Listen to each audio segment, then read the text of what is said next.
There we go.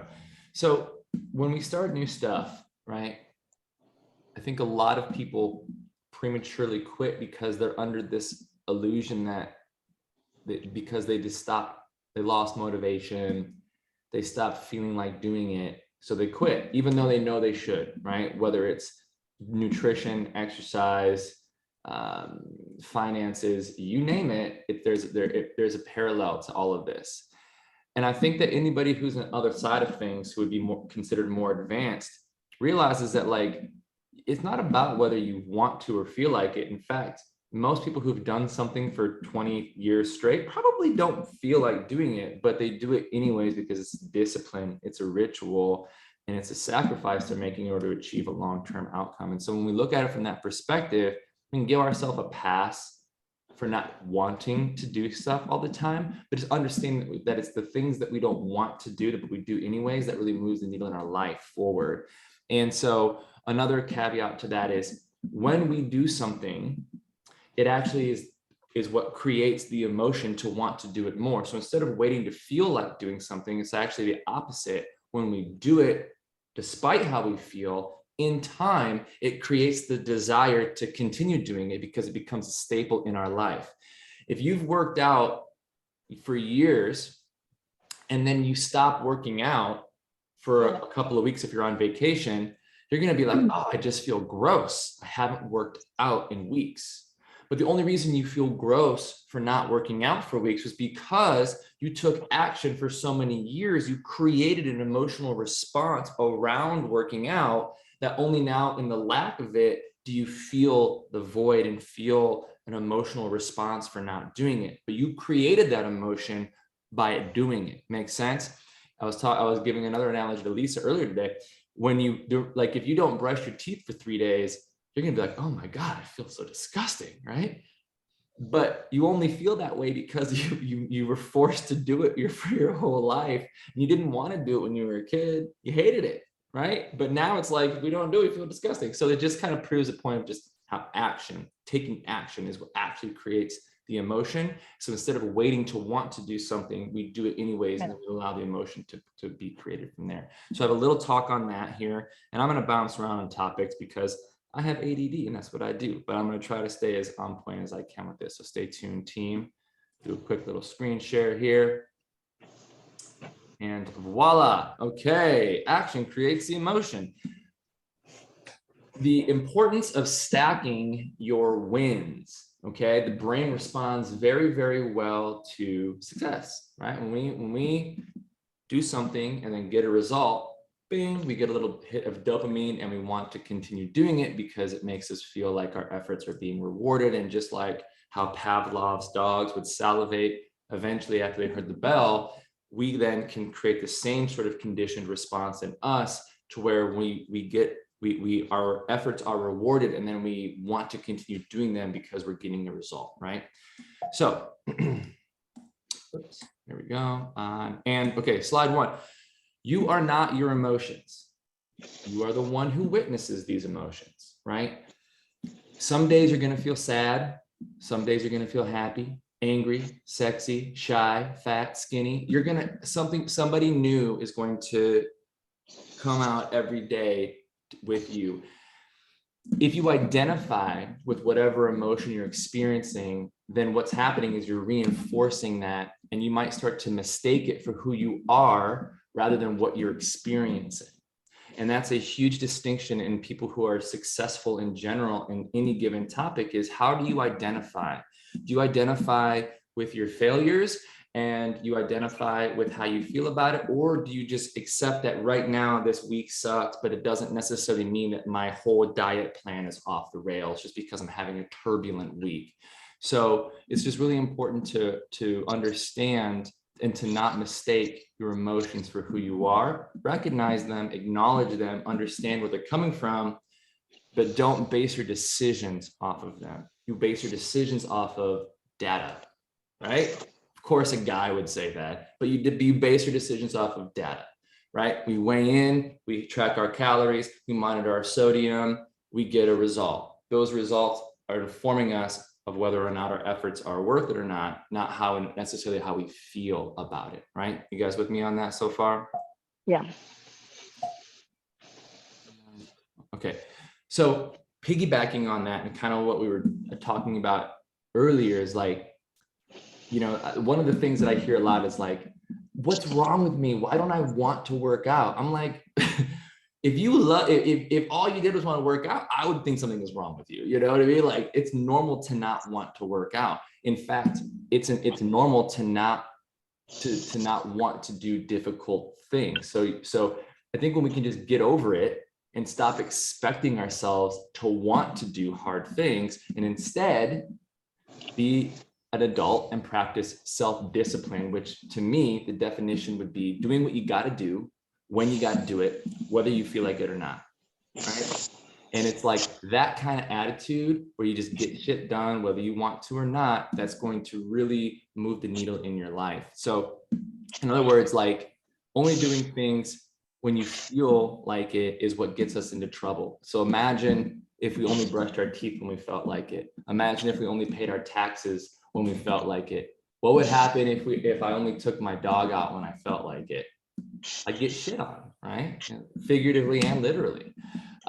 Doing the dishes, going to the gym, logging your meals. These are just things that we got to do when we got to do it, whether we feel like it or not. And one of a cool quote that I heard from a guy that I follow who's like this, like, you know, motivation, successful entrepreneur, but you know, he's got some good stuff. In the game of life, we get 1 point for doing the hard stuff when we feel like it, but we get 2 points for doing it when we don't feel like it. So go for 2 and win faster, right? Okay. Habits versus rituals. So I need to get in the habit of working out. Wrong idea. I need to get in the habit of tracking my food. You're chasing the wrong squirrel here. Habits imply pleasure, right? So what's habit forming? Drugs, sex, junk food, soda, streaming television, social media, sleeping in. Those are habits, right? So don't try to make don't expect yourself to want to make a habit out of something that is inherently uncomfortable. Instead, like, we have to look at it as like rituals, okay? So there's a habit and there's a ritual. And when we ritualize things that are inherently uncomfortable, it implies that there's going to be a small sacrifice in order to transcend to like a higher realm or a higher state of being, right? So making a habit out of waking up at the crack of dawn is unrealistic, but we can ritualize that because we know we're doing a short-term trade-off for a long-term payoff. You know, putting in that extra effort in the workout, logging your meals, it's going out for that extra 20 minutes, you can hit your 10,000 steps, restricting calories, even though you really want to eat something, but you're choosing to restrict it anyways. That's not a habit you're falling into. That's a ritual that you've created in yourself. That's like an identity pact that you've made with yourself. And the more we can create these identity pacts, then the stronger our decision-making and our priorities that are in alignment with that identity becomes. Case in point, if someone identifies as being a vegan, would you even consider offering them a cheeseburger? No, because their identity is so strong and they're so rooted in who they are that it emanates out from them that no one in their right mind would try to persuade them otherwise. So your identity is a direct line to your decision-making paradigm. Make sense? So if you guys identify with someone who ritualizes getting up early, pushing yourself in a workout, logging your meals, hitting your steps, restraining on your calories, if that's who you are at the deepest part of your being, well, then now I can pretty accurately predict your decision-making process. And no one's going to mess with you because it's going to be a very strong and rooted identity. And therefore, it's going to shift your priorities. And I think that if we can ritualize the sacrifices and the trade-offs, as opposed to wondering why we can't make a habit out of it, it's going to put our mind at ease and put the right frame in how we approach this stuff. So with that being said, As a fitness professional and also a business owner, I'm all about the numbers. I'm all about the numbers. And I think that there's a lot of analogy between running a successful business and also running a successful body. And we can look at it as just like hitting our KPIs. What are KPIs? Key performance indicators, right? So my business, it's how many new clients are we signing up? How many people are canceling? How many new leads are coming in the pipeline? You know, what's our cost per lead? What's our cost per acquisition? What's our closing ratio from calls booked to new client sign up? These are all the KPIs that I look at every day for my business to keep it healthy and to make very informed decisions on how I need to tweak things. But we can do that with our bodies too. Okay. So what are the KPIs with our body?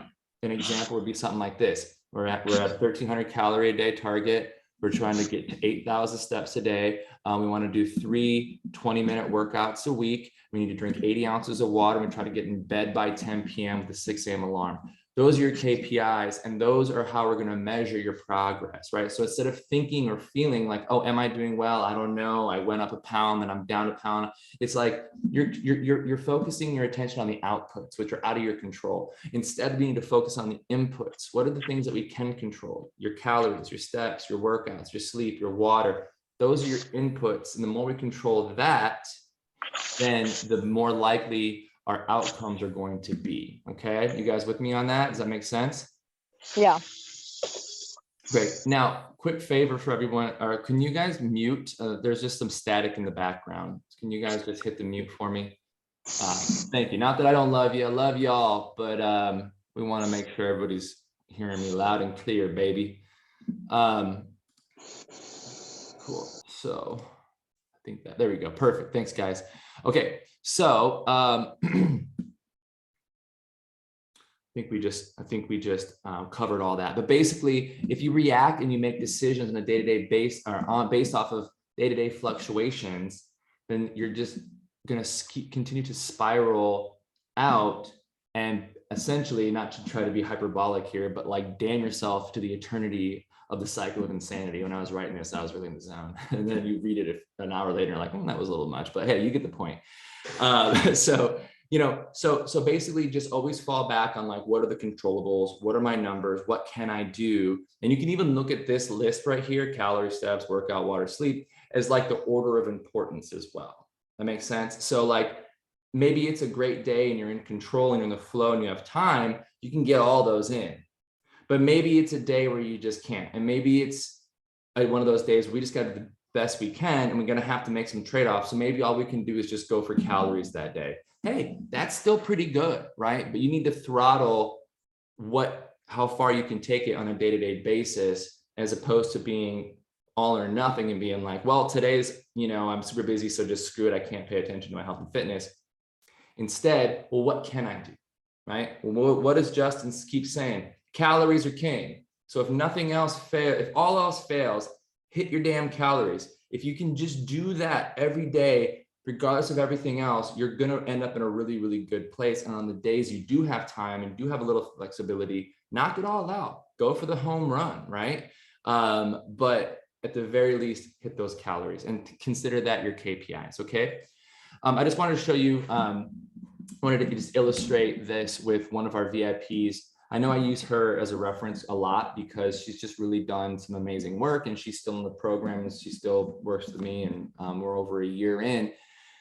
But Amanda, we got down from 200 pounds down to 138 at her lowest. So actually this screen grab of her weigh-ins is outdated. She's actually at 138 now. So mother of 3, wife, full-time job, the whole shebang. It was not perfect. She has had and continues to have weeks where she'll put on up to 10 pounds in a week because she goes away for work and then she's eating all this crap and everything.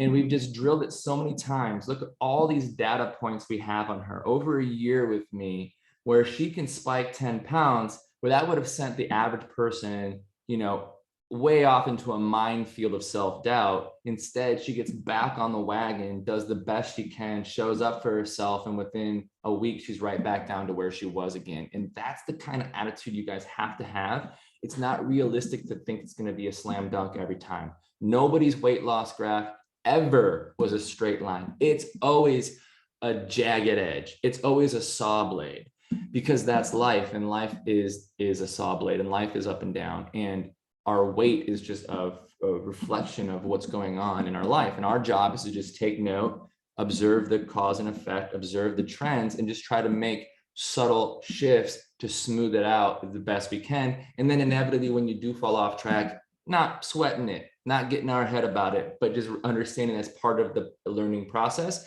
And that as long as we can get back on track, your new all-time low is right around the corner, no doubt about it. Urgent versus important.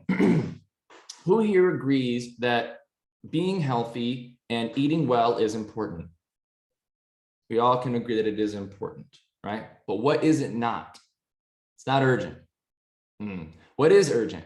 Deadlines. Boss, get the kids to school. Got to be to work on time. We got to prepare for this presentation. We got to do this. We got to put, this guy, we got to change the IV bag on the patient. That's urgent.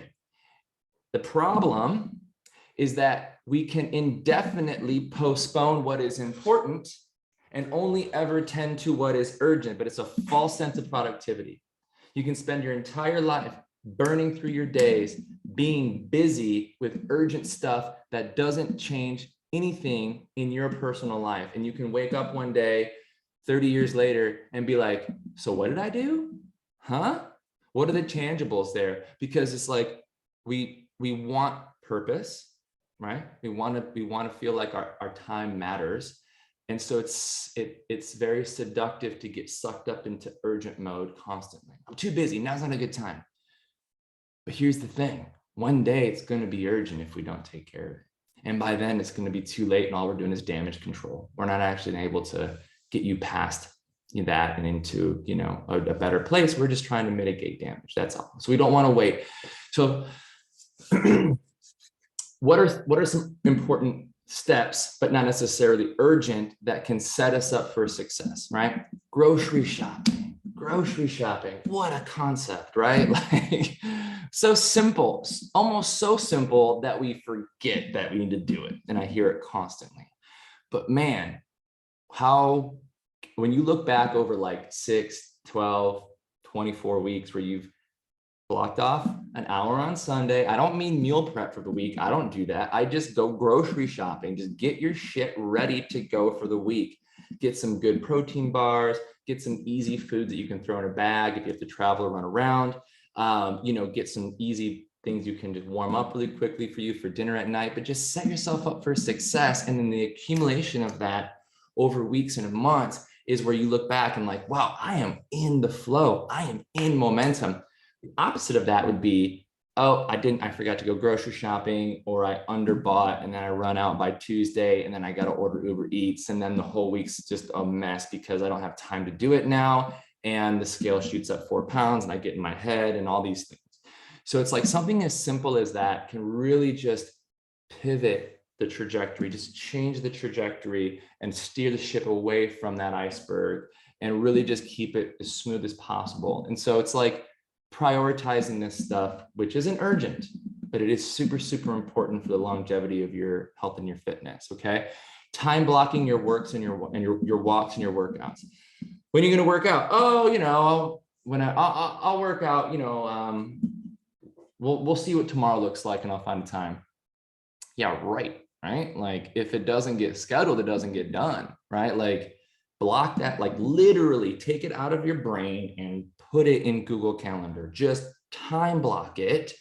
Make an appointment with yourself. That's non-negotiable. If your boss put an appointment on your calendar to talk to her or him, would you look at that as, we'll see how I feel when the time comes? No, you got to do it because it's urgent, right? Because we prioritize urgency all the time.